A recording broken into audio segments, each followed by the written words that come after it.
Thanks all for coming. I know this is a fairly restricted take on narrative because it's specifically narrative approach to translation, and translation is not necessarily the subject of the research of many of you. I know I only recognize 2 people from translation studies, so I'd be interested to know whether you are working on translation or not. But anyway, there are, I suppose it's fair to say, you probably already know this, that there are many different takes on narrative. Narrative is one of those central concepts in the humanities where you will get different definitions of the concept in not only in different disciplines, but even among different scholars within the same discipline. So even in the social sciences, even in history, for instance, you'll find different historians with different definitions of narrative. What I'm going to talk about is a particular take on narrative that I adopted in my own work, and that's how it came into translation studies, essentially through my own work, and it's a relatively recent introduction of the concept. And I'm going to start by making a distinction, just to make things a little bit easier, between 2 notions of narrative. One is the very concrete narrative. The very concrete concept.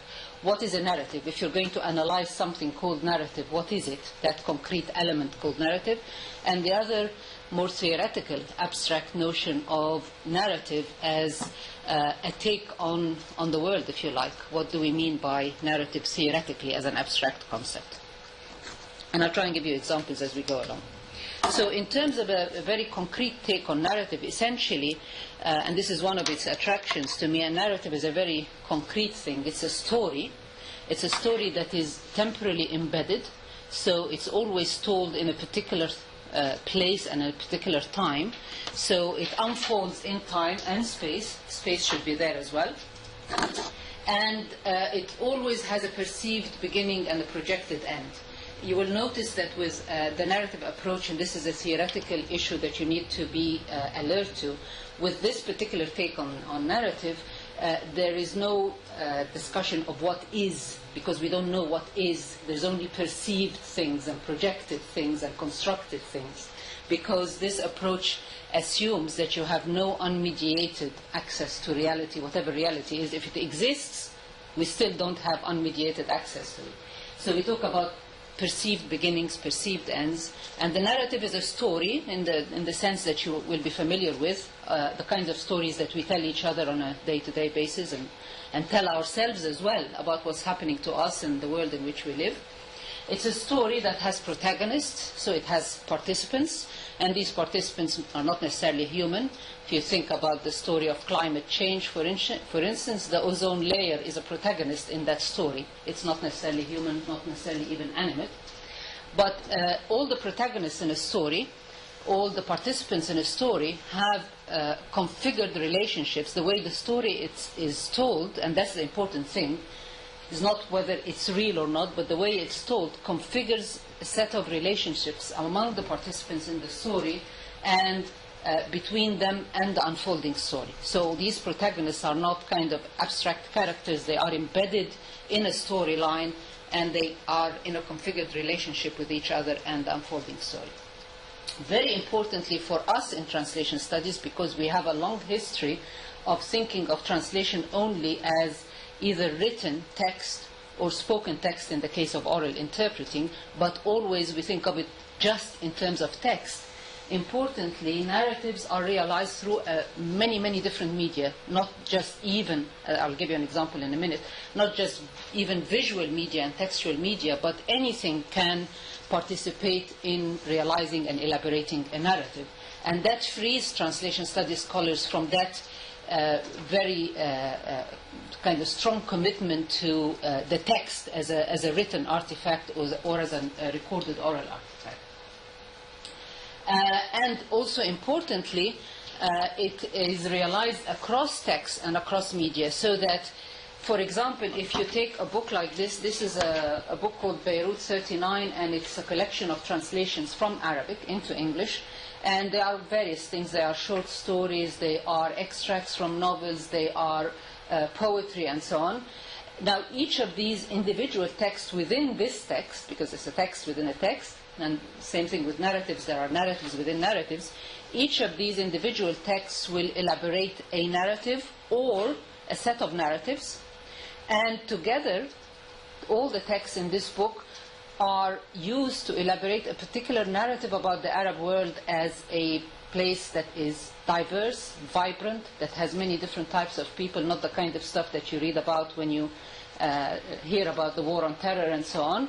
So the people who put this together are committed to a particular narrative of the Arab world that is elaborated partly in the individual texts and partly across the different texts, and even beyond this book in other projects that they're involved in. So narratives are not just elaborated in single text. You can think of a narrative that is elaborated in a single text as an episode in a larger narrative. And that narrative that people weave together, they weave it together using a variety of sources, which could be other texts, which could be texts of different types. A project, for instance, that is committed to, say, narrating the Arab world as a vibrant, diverse place of people who are just like us, who are not terrorists, and so on. People are committed to elaborating a narrative like this will use a variety of means of elaborating it. And your job as an analyst, if you are interested in tracing that narrative and seeing how it's elaborated, your job as analyst is to piece together the narrative from many different sources. So in a sense, as an analyst, you are also participating in constructing the narrative that you're analyzing. Okay, so that's an important theoretical position. So narratives overlap and they cross textual boundaries and they cross media boundaries. But beyond that, if you look at something like this, again, is another example in which we can see how, as analysts particularly, we trace not just the narrative that is elaborated, but how it's elaborated, and how a narrative approach, one of its advantages is that it frees us from that heavy reliance on just textual material. This is the website of a group of activist translators and interpreters called Babels. I don't know, some of you may have heard of them. So Babels is an activist group that describes themselves as translators and interpreters, and they offer volunteer, unpaid translation and interpreting in the World Social Forum. You all know what the World Social Forum is? Yeah? So they have a website. The website tells a particular story about the group. They narrate themselves in particular ways. If you want to trace how this narrative is elaborated, you can look, of course, at textual material. So this is textual material. It says Babels is made up of activists and so on, united in the task of transforming and opening up the social forums. We work to give voice to peoples of different languages and cultures. We fight for the right of all, including those who don't speak a colonial language, to contribute to the common work, and so on. We allow everyone to express themselves in a language of their choice.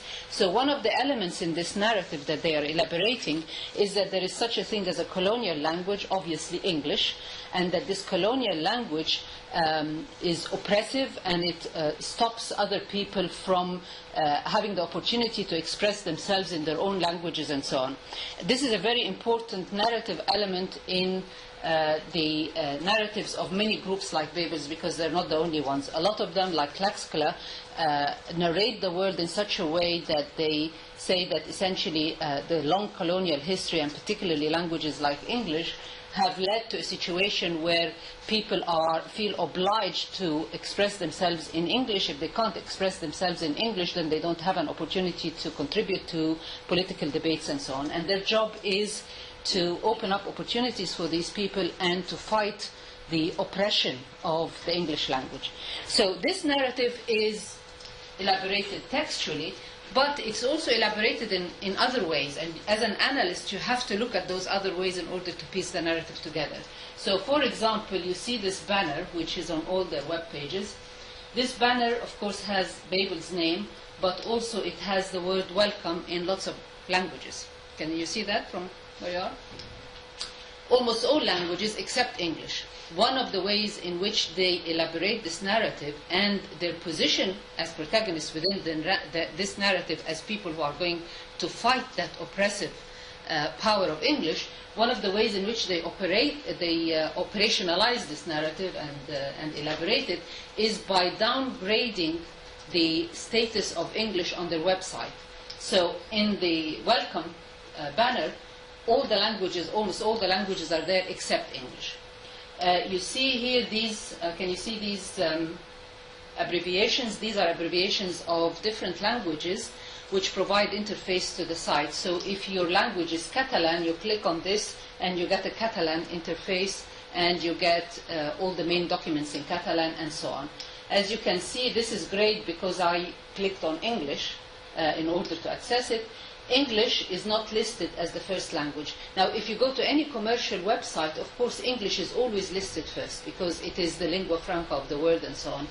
On this site and similar sites, as part of elaborating this narrative, you get the downgrading of English by sometimes suppressing it altogether, sometimes listing it lower down the list.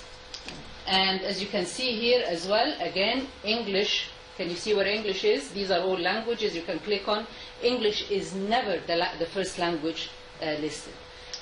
This particular section, bit of text here, which I won't try to pronounce because I don't speak anything other than English and Arabic, so I won't do it properly. But this bit of text which says what Babels is, it's an international network of translators and interpreters and so on, every time you go to the site, it comes up in a different language. It's unpredictable. You don't know what language it's going to come up with. Very occasionally it comes up in English.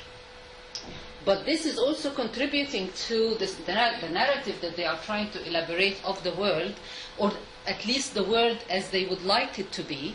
It's a world of diversity, of linguistic and cultural diversity, where people who speak different languages have equal opportunities to express themselves, and where you as a visitor to the site have to be constantly exposed to different languages and cultures. So the way in which these narratives are elaborated can be very, very diverse, not just visual and textual, but they can be even things in terms of ordering of elements. The ordering of elements can be privileging a particular narrative of the world, for example.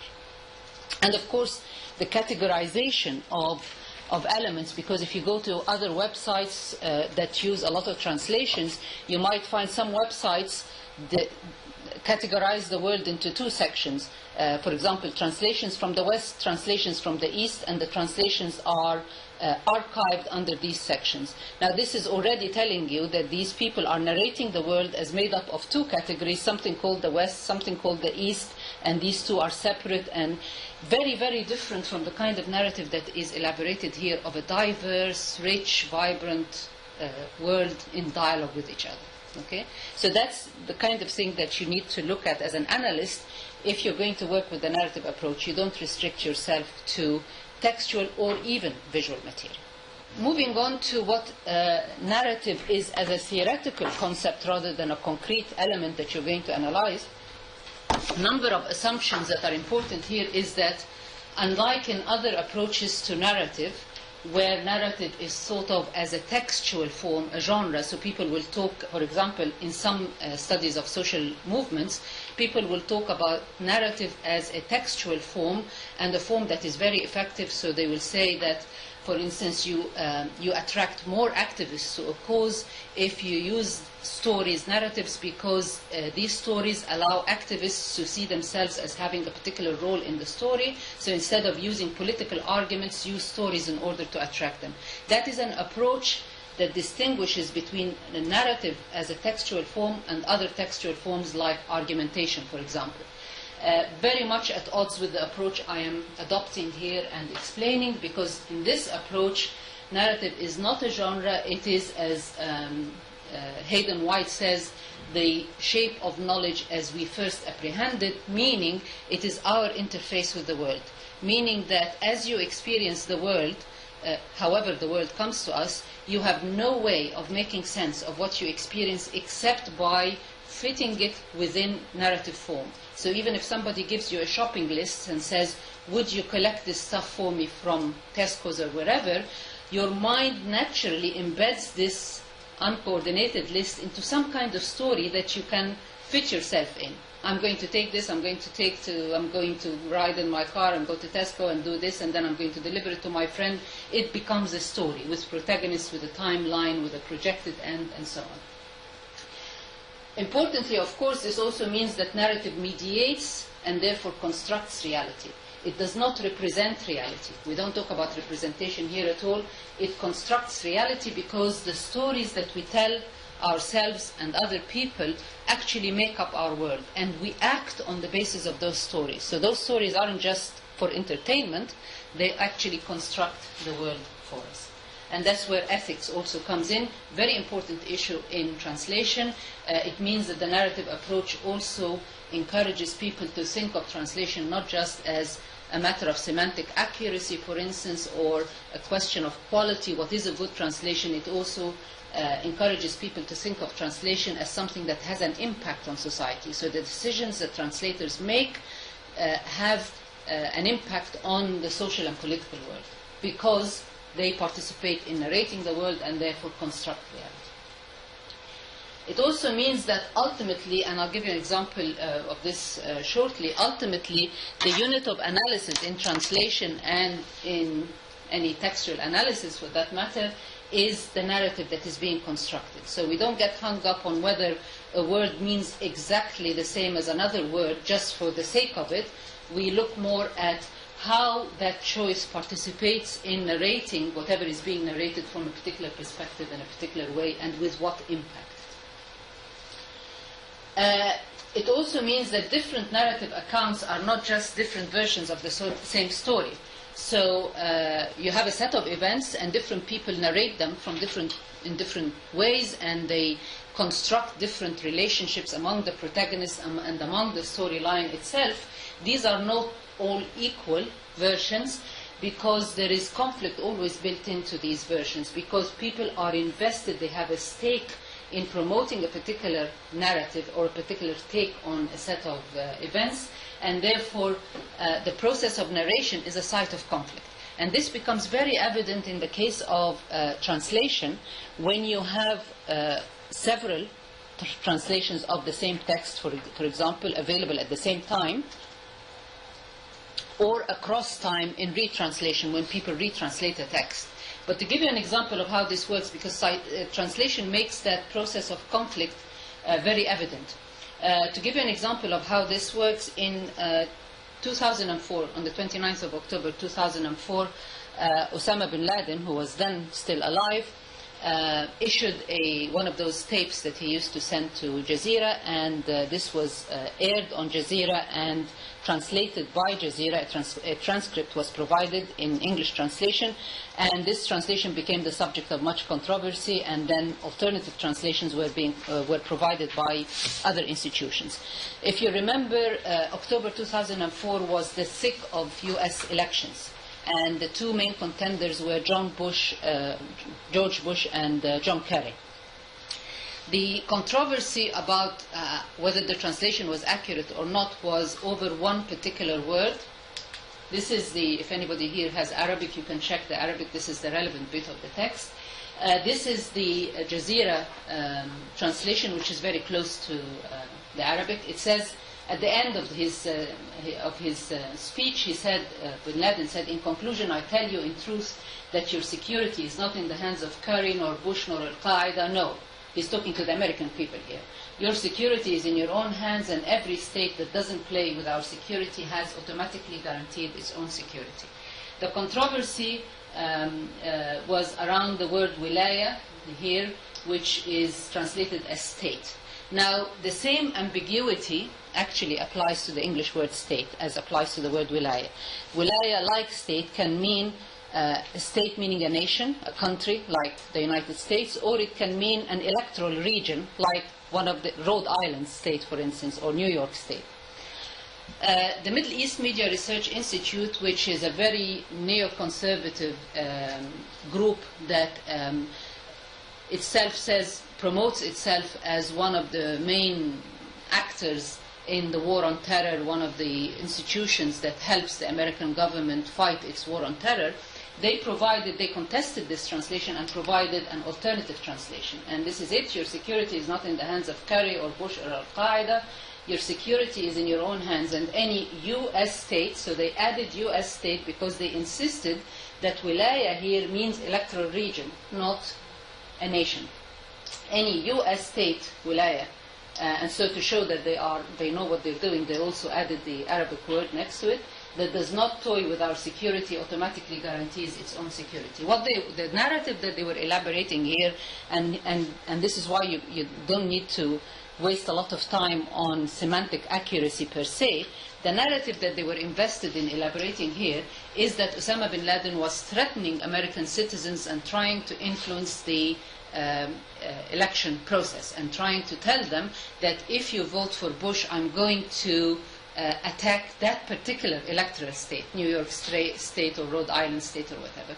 And this was circulated in all the papers and became the subject of a lot of controversy, and a lot of people then said, we will vote for Bush because who does he think he is telling us who to vote for, and so on. So it became part of the political conflict. But what it shows is that, I mean, this is not the only example. If you look at, on the web, these links you can look at later, one very, very well-known statement that has been repeated a lot in the papers, and now is a good time to revisit it because of the imminent attack on Iran, is that the Ahmadinejad, the president of Iran, said at one point in his speech that Israel must be wiped off the map. Now, if you go to these links, you will see that this is the subject of a lot of controversy. In the same way, people will argue over the exact meaning of every word.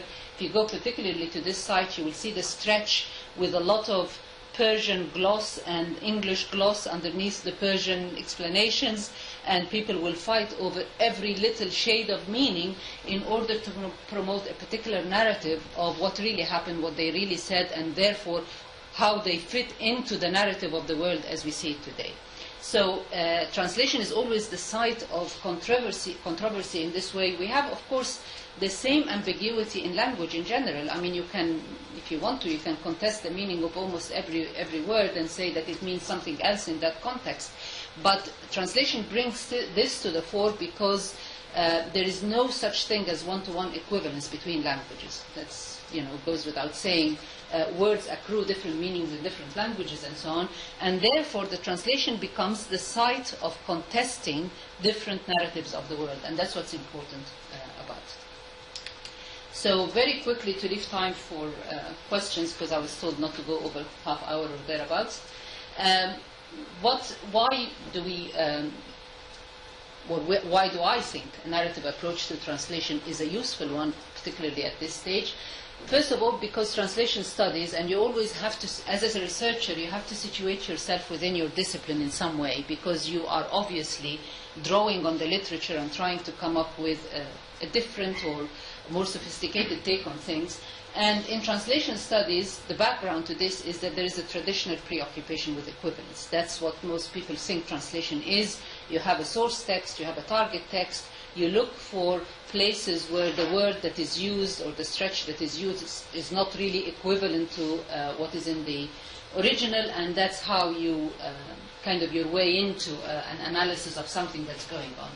There is also an assumption of neutrality on the basis of, on the part of the translators. There's an assumption that translation itself is a neutral operation that merely transfers meaning from one text or event into another, and that the role of the translator is to facilitate communication, nothing else. Now that kind of approach assumes that there is no conflict, or if there is a conflict, the mediator is not part of it. They stand outside it, which of course from a narrative theory perspective is impossible. Even mediators are embedded in what they are mediating. There is no narrative-free position as such. And therefore, from my point of view, these assumptions simply aggravate the natural blind spots that we all have. We all have blind spots. But if you come into a situation with the assumption that you are neutral and that you are only facilitating communication, then you will be totally blind to the impact of what you're doing, and that is dangerous. There's also a preoccupation with binarisms. So people always talk about translation is either naturalizing or exoticizing. It's domesticating or it's foreignizing. And there's this kind of preoccupation with binarisms, which actually doesn't reflect the complexity of human behavior. Human behavior is, including behavior of translators, is too complex to be reduced to either or. It doesn't work that way. There is traditionally an emphasis on quality rather than ethics. the idea that, well, linguistic quality, essentially, of the text that is being produced, how close it is to the original, how fluent it reads, how smooth it is. But what the narrative approach brings into the picture is also an alertness to the impact of translation on others, and that means that you engage with ethical issues. There's also a tendency to assume that the translator does their work. They are, because it's a professional activity, they sit there, they do their translation, and that's what you're going to study, and they are kind of cut off from everything else that goes on around them. But of course, as we know, in the real world, and very much as part of these theoretical frameworks, narratives are not elaborated by a single person. The translation that is produced gets worked on by other people, it gets packaged in a particular way, presented in a particular way, so you can't isolate the work of the translator from the work of all the other people who are involved in the interaction. Again, the idea of focusing on just one text and its translation means that you become blind to the larger narrative that is being constructed, and that text is only part of. A narrative approach encourages you to look even beyond the individual text that you are studying, and of course to look beyond linguistic analysis. And this is what I think narrative theory brings to the study of translation, as opposed to this recognition of the complexity of human choices. I'm going to use 2 or 3 minutes to give you a concrete example now, and you will see the complexity of that series of choices that translators make. The willingness to engage, of course, with the ethical implications, the impact of what people do, not just assume that they are neutral and not embedded in the interaction itself. A set of conceptual tools. I haven't talked much about that because there isn't time, but I will leave you with some references you can look at later. But all kinds of tools, from typologies of different types of narratives and the way they interact with each other. For instance, how the personal and the public interact, and how the public shapes the personal and vice versa, to things like the features that make up narratives, how narratives are made up from selective appropriation of different elements, because you can't fit everything into the narrative, how the pattern of implotment is put together. All that is available to work with as a set of conceptual tools to do the actual analysis.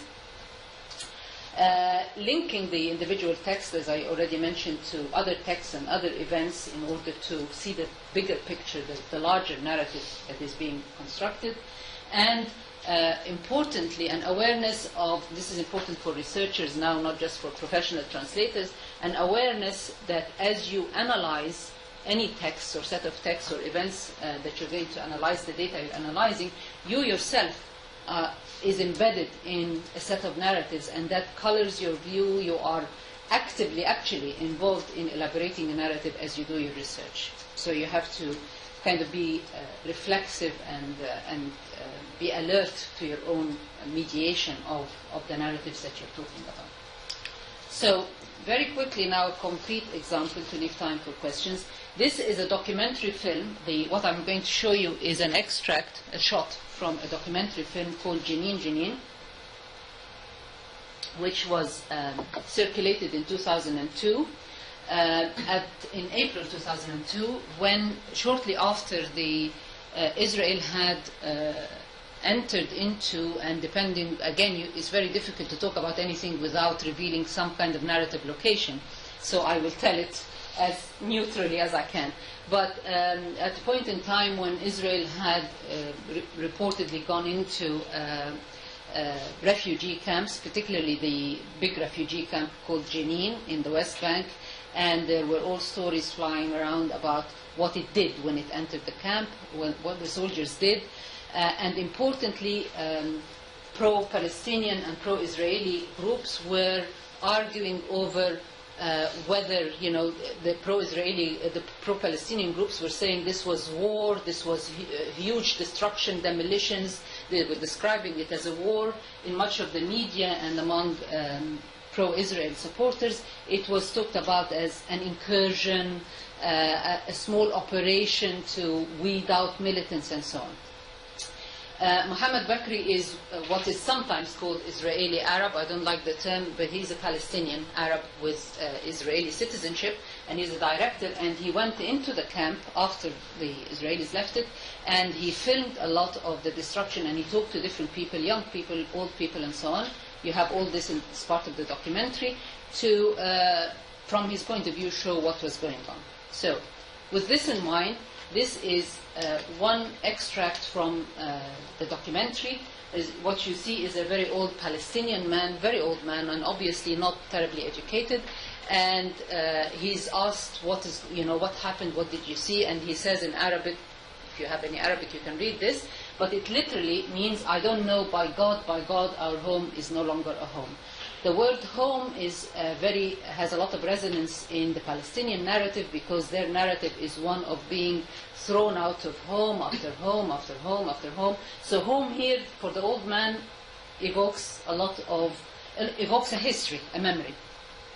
And be ready for this. This is how it was actually subtitled.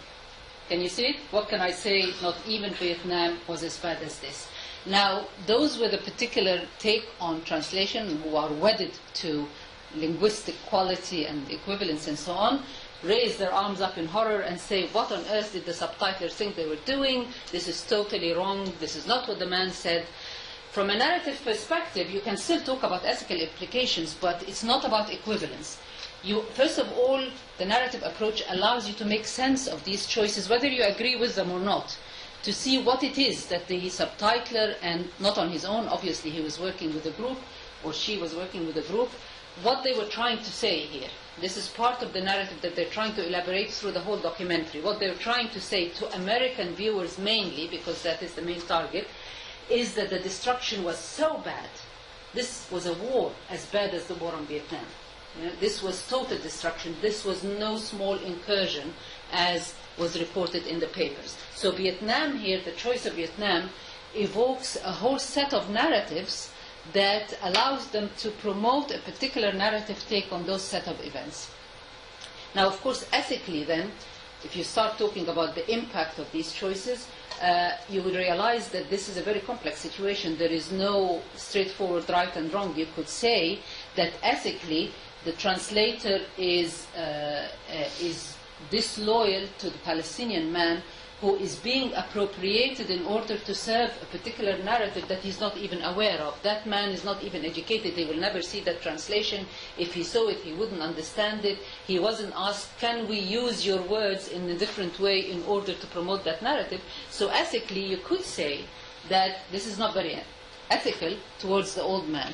On the other hand, you could say, well, these are people who are trying to do something about a very difficult situation, and from their point of view, this is a horrendous set of events, and they want, in a very quick and effective way, they want to bring the message home to those American viewers that they believe are in a position to change the situation, because just as they managed to put an end to Vietnam before, they could be called upon to intervene and act in order to put an end to this. So it becomes, I'm saying obviously this in a very, very kind of watered down way, because I want to leave some time for questions, but you could begin to see the complexity both of the situation that the translator is embedded in and the complexity of the choices that are being made, but also as an analyst it is more satisfying because it gives you a wider range of options to pursue, a richer argument to develop in your analysis. It's not just right and wrong, it's something a lot more complex, and it can be seen from many different perspectives, and it's in the nature of narratives that even as you elaborate them, they are no longer your own. They are out in the world, they have a life of their own, other people contribute to them, other people write about them, talk about them and change them, and therefore even whatever it is they intended to do already, once that is out, it's doing maybe sometimes things that the translators and the director and the whole team may not have even been aware of or wanted to do themselves. So that narrative is a very flexible framework. It's also, for some students, and that depends on your personality, I suppose, it's also for some students it's an unsatisfying concept to work with, precisely because it's so fluid. It has such porous boundaries, you can't nail it down. There is no sense in saying, is something a narrative or not? That is the wrong question to even to start with. So it's not something that calls for tight definitions, for a mechanistic analysis. Nobody can give you a set of things that you're going to look at in order to develop your analysis. You have to be very creative. You have to look at order of languages, whatever it is that people are doing. You have to look at the colors that are used. You have to look at choice of individual words. You have to be open to being very flexible and use whatever elements to back up your analysis that are available to people to elaborate their own narratives as they go through the world. So it's not a mechanistic thing that you're going to take and apply, not a framework that allows itself to be just applied as it is. You have to put a lot of yourself into it, as it were. So that may be the downside for some people. I'm going to leave some time for questions and just say that when you have this is, I think, probably already uploaded to the site, you'll have a list of references that you can follow up if you're interested. But I'll leave some time for questions now. Does that seem about right? Thank you very much. 22? Yes.